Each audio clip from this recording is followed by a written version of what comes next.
मुंबईकरांवर यंदा देखील पाणी कपातीची टांगती तलवार आहे, कारण मुंबईला पाणी पुरवठा करणाऱ्या 7ही धरणांमध्ये अवघा 29% पाणीसाठा शिल्लक आहे. गेल्या वर्षी हाच पाणीसाठा 23% होता. गेल्या वर्षी पालिकेकडून मे महिन्यात पाणी कपातीचा निर्णय घेण्यात आलेला. यंदा राज्य सरकारकडून राखीव साठा महापालिकेने घेतलाय.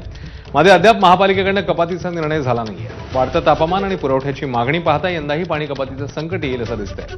आता पालिकेकडून कसं नियोजन होतंय पाहणं महत्त्वाचं आहे.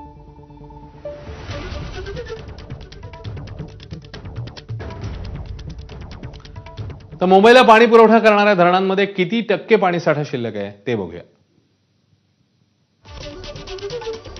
भातसामध्ये 28%, तुलसी 40%,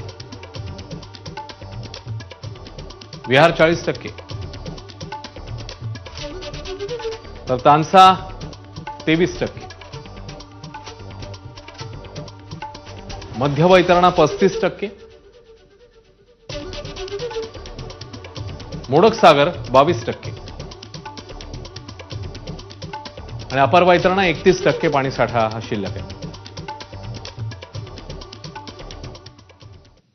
आता विरार आणि पालघर वासियांसाठी एक दिलासादायक बातमी आहे. विरार ते पालघर रोरो सेवा आजपासून सुरू करण्यात